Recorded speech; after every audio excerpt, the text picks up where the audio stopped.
ಹಾಸನ ಜಿಲ್ಲೆಯ ಪ್ರತಿಷ್ಠಿತ ಕಾಲೇಜು.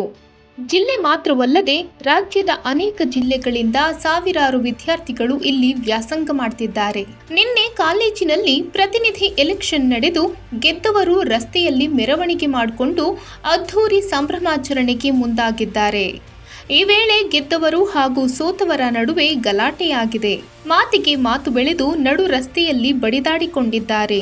ಪೊಲೀಸರು ಲಾಠಿ ಪ್ರಹಾರ ಮಾಡಿ ಪರಿಸ್ಥಿತಿಯನ್ನು ಕಂಟ್ರೋಲ್ಗೆ ತೆಗೆದುಕೊಂಡಿದ್ದಾರೆ.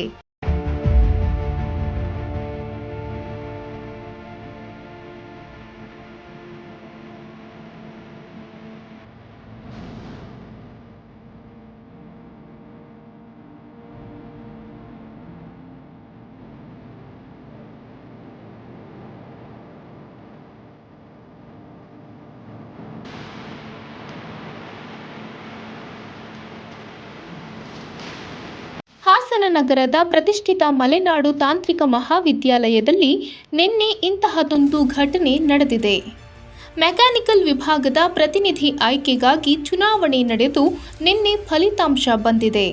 ಫಲಿತಾಂಶದಲ್ಲಿ ಗೆದ್ದ ವಿದ್ಯಾರ್ಥಿಗಳ ಗುಂಪು ರಸ್ತೆಯಲ್ಲಿ ಮೆರವಣಿಗೆ ನಡೆಸಿ ಸಂಭ್ರಮಿಸುವುದಕ್ಕೆ ಅನುಮತಿಗೆ ಅಂತ ಬಡಾವಣೆ ಪೊಲೀಸರ ಅನುಮತಿ ಕೇಳಿದ್ದಾರೆ. ಆದರೆ ಪೊಲೀಸರು ಸಂಭ್ರಮಾಚರಣೆಗೆ ನಿರಾಕರಿಸಿದ್ದಾರೆ. ಆದರೂ ಕೂಡ ವಿದ್ಯಾರ್ಥಿಗಳು ಅದ್ಧೂರಿಯಾಗಿ ಕಾಲೇಜು ಮುಂಭಾಗದ ರಸ್ತೆಯಲ್ಲಿ ಸಂಭ್ರಮಿಸೋದಕ್ಕೆ ಮುಂದಾಗಿದ್ದಾರೆ.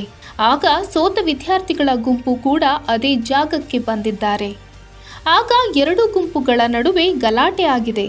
ಮಾತಿಗೆ ಮಾತು ಬೆಳೆದು ರಸ್ತೆಯಲ್ಲಿಯೇ ಬಡಿದಾಡಿಕೊಂಡಿದ್ದಾರೆ.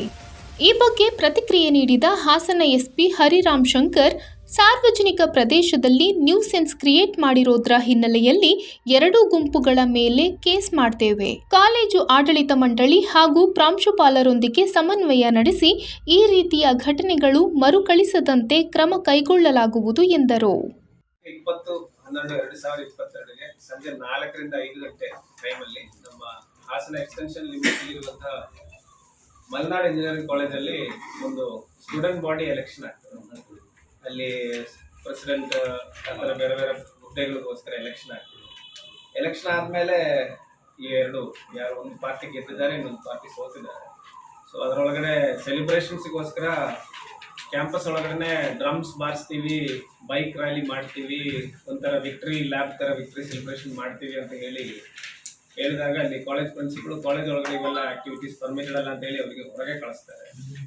ಅಟ್ ದ ಸೇಮ್ ಟೈಮು ಗೆದ್ದಿದ್ದವರು ಪಟಾಕಿ ಹೊಡಿಬೇಕು ಅಂತ ಅದನ್ನು ರೆಡಿ ಮಾಡ್ಕೊಂಡಿದ್ದಾರೆ.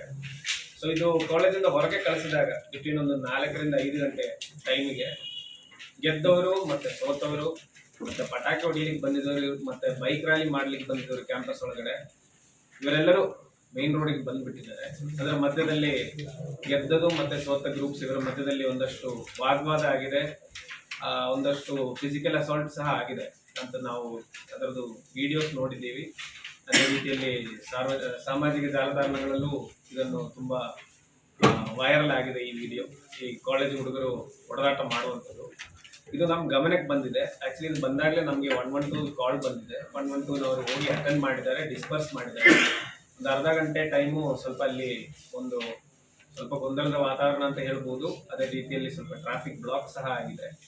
ನಮ್ಮ ಗಮನಕ್ಕೆ ಬಂದಿದ ನಂತರ ಇವತ್ತು ಆಲ್ರೆಡಿ ಆ ವಿಷಯದಲ್ಲಿ CCTV ಫುಟೇಜಸ್, ವಿಡಿಯೋ ಫುಟೇಜಸ್ ನಿನ್ನೆ ತೆಗೆದಿರುವಂಥದ್ದು ನೋಡಿ ಅದರಲ್ಲಿರುವಂಥ ಬೈಕ್ಗಳು ಅನಧಿಕೃತವಾಗಿ ರ್ಯಾಲಿ ಥರ ಮಾಡಲಿಕ್ಕೆ ಯೂಸ್ ಮಾಡಿರುವಂಥ ಬೈಕ್ಗಳು ಒಂದು 8ರಿಂದ 10 ಬೈಕ್ಗಳನ್ನು ಐಡೆಂಟಿಫೈ ಮಾಡಿದ್ದೀವಿ. ಅದನ್ನು ಸೀಸ್ ಮಾಡಲಾಗ್ತದೆ. ಒಂದನೇ ವಿಷಯ.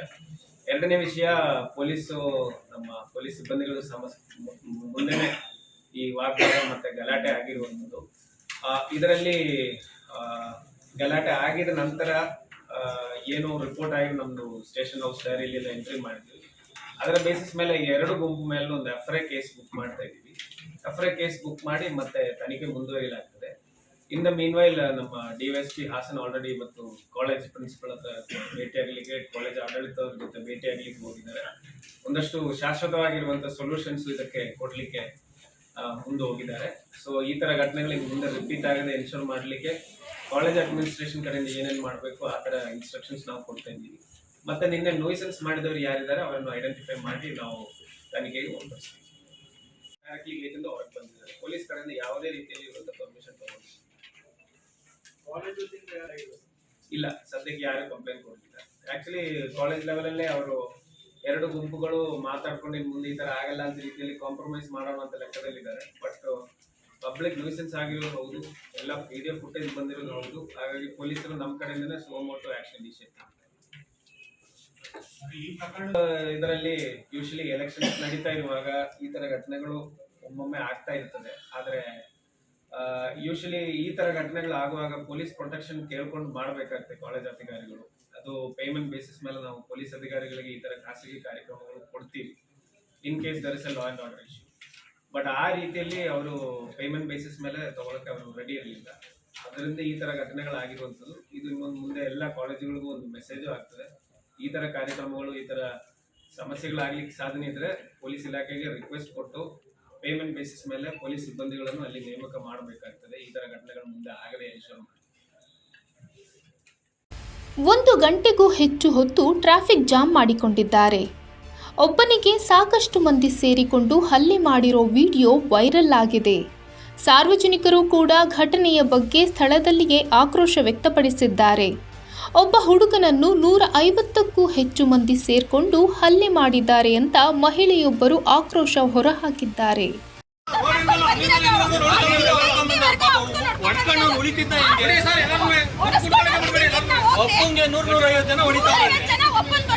ಏನ್ ಕಾರಣ ಕೊಡಿದ್ರೆ ಮೇಡಮ್? ಏನ್ ಕಾರಣ?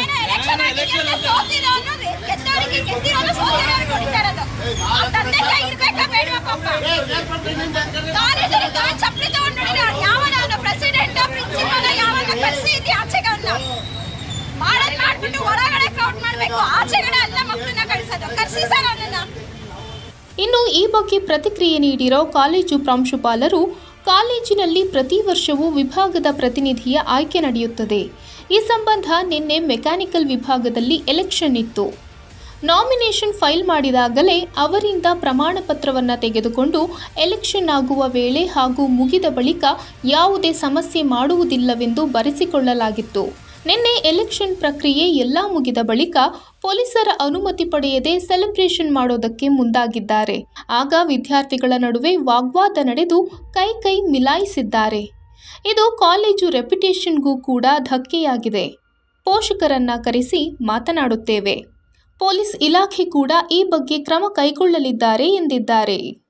ಕಾಲೇಜಿನಲ್ಲಿ ಪ್ರತಿ ವರ್ಷ ಎಲ್ಲ ಬ್ರ್ಯಾಂಚ್ಗಳಲ್ಲೂ ಕೂಡ ಬ್ರ್ಯಾಂಚ್ ರೆಪ್ರೆಸೆಂಟೇಟಿವ್ ಅಂತೇಳಿ ನಡೆಯುತ್ತೆ. ಒಬ್ಬ ಹುಡುಗ ಒಂದು ಹುಡುಗಿ ಈ ಥರ ಬ್ರ್ಯಾಂಚ್ ರೆಪ್ರೆಸೆಂಟೇಟಿವ್ ಆಗಿ ಆಯ್ಕೆ ಆಗ್ತಾರೆ. ಇದರ ಸಂಬಂಧ ನಿನ್ನೆ ಮೆಕ್ಯಾನಿಕಲ್ ಇಂಜಿನಿಯರಿಂಗ್ ಡಿಪಾರ್ಟ್ಮೆಂಟಲ್ಲಿ ಬ್ರ್ಯಾಂಚ್ ರೆಪ್ರೆಸೆಂಟೇಟಿವ್ ಎಲೆಕ್ಷನ್ ಇತ್ತು. ಅದಕ್ಕೆ ನಾಮಿನೇಷನ್ ಫೈಲ್ ಮಾಡಿದಾಗಲೇ ನಾವು ಅವರಿಂದ ಒಂದು ಅಂಡರ್ಟೇಕಿಂಗ್ ತೊಗೊಂಡು ಏನೂ ಮಿಸ್ಕಾಂಡಕ್ಟ್ ಮಾಡಲ್ಲ, ಎಲೆಕ್ಷನ್ ನಡೆಯುವಾಗಲ ಎಲೆಕ್ಷನ್ ಆದಮೇಲೆ ಯಾವುದೇ ರೀತಿ ಮಿಸ್ಬಿಹೇವಿಯರ್ ಮಾಡಲ್ಲ ಅಂಥೇಳಿ ಅವರೆಲ್ಲ ಬರ್ಕೊಟ್ಟು ನಿನ್ನೆ ಎಲೆಕ್ಷನ್ಗೆ ಹೋಗಿದ್ದಾರೆ. ನಿನ್ನೆ ಎಲೆಕ್ಷನೆಲ್ಲ ಆಗಿ ರಿಸಲ್ಟೆಲ್ಲ ಅನೌನ್ಸ್ ಆದಮೇಲೆ ಕಾಲೇಜು ಮುಗಿದ ಮೇಲೆ, ಕಾಲೇಜಿಂದ ಹೊರಗಡೆ ಹೋದ ಮೇಲೆ ಪೊಲೀಸ್ನವರಿಂದಲೂ ಏನೂ ಪರ್ಮಿಷನ್ ತಗೊಳ್ಳದಲ್ಲೇ ಅವರು ಸೆಲೆಬ್ರೇಷನ್ಸ್ ಮಾಡೋಕ್ಕೆ ಹೋಗಿದ್ದಾರೆ. ಆಗ ವಿದ್ಯಾರ್ಥಿಗಳ ಮಧ್ಯೆ ವಾಗ್ವಾದ ನಡೆದು ಒಬ್ರಿಗೊಬ್ರು ಕೈ ಮಿಲಾಯಿಸಿ ಆ ಥರ ಘಟನೆ ನಡೆದಿದೆ. ಇದು ಕಾಲೇಜಿನ ಇದಕ್ಕೂ ರೆಪ್ಯುಟೇಷನ್ಗೂ ಕೂಡ ಹಾನಿ ಉಂಟು ಮಾಡುತ್ತೆ. ಈ ಥರದನ್ನು ವಿದ್ಯಾರ್ಥಿಗಳು ಮಾಡಬಾರ್ದು ಅಂಥೇಳಿ ನಾವು ಯಾವಾಗಲೂ ಅವರಿಗೆ ತಿಳುವಳಿಕೆ ನೀಡ್ತಾ ಇರ್ತೀವಿ. ಅದಾಗಿರೋದು ದುರದೃಷ್ಟಕರ. ಪೇರೆಂಟ್ಸ್ ಮೀಟಿಂಗ್ ಏನಾರ? ಅವ್ರ ಪೇರೆಂಟ್ಸ್ನೂ ಕರೆಸ್ತಾ ಇದ್ದೀವಿ, ಹುಡುಗರನ್ನು ಕರೆಸ್ತಾ ಇದ್ದೀವಿ. DYSP ಅವರು ಎಲ್ಲ ಬರ್ತಾರೆ. ಮಧ್ಯಾಹ್ನ ಅದಕ್ಕೆ ಮೀಟಿಂಗ್ ಶೆಡ್ಯೂಲ್ ಮಾಡಿದ್ದೀವಿ. ಮಾಡಿ ಏನು ಮಾಡಬೇಕು ಮುಂದಿನ ಕ್ರಮ ಅನ್ನೋದನ್ನು ನೋಡ್ತೀವಿ. ಪ್ರತಿಷ್ಠಿತ ಕಾಲೇಜಿನಲ್ಲಿ ಆಗಿರೋ ಗಲಾಟೆ ಹಿಂದೆ ರಾಜಕೀಯ ಪಕ್ಷಗಳ ಕೈವಾಡವಿದೆ ಅನ್ನೋ ಮಾತುಗಳು ಕೇಳಿ ಬರ್ತಿವೆ. ರಾಜಕೀಯ ಪಕ್ಷದ ಮುಖಂಡರುಗಳ ಸಂಬಂಧಿಕರು ಗಲಾಟೆಯಲ್ಲಿ ಭಾಗಿಯಾಗಿದ್ದಾರೆಂಬ ಆರೋಪಗಳು ಕೇಳಿ ಬರ್ತಿವೆ. ಅದೇನೇ ಇದ್ರೂ ಪೋಷಕರು ತಮ್ಮ ಮಕ್ಕಳ ಭವಿಷ್ಯ ಚೆನ್ನಾಗಿರಲಿ ಅಂತ ಕಷ್ಟಪಟ್ಟು ಕೂಲಿ ನಾಲಿ ಮಾಡಿ ಓದಿಸ್ತಾ ಇದ್ರೆ ಮಕ್ಕಳು ಇಲ್ಲಿ ಬಂದು ಎಲೆಕ್ಷನ್ ಗಲಾಟೆ ಗದ್ದಲ ಮಾಡಿಕೊಂಡು ಭವಿಷ್ಯ ಹಾಳು ಮಾಡಿಕೊಳ್ತಾ ಇದ್ದಾರೆ. ಇಂತಹ ಘಟನೆಗಳು ಮರುಕಳಿಸದಂತೆ ಕಾಲೇಜು ಆಡಳಿತ ಮಂಡಳಿ ಹಾಗೂ ಪೋಷಕರು ಗಮನ ಹರಿಸಬೇಕಿದೆ.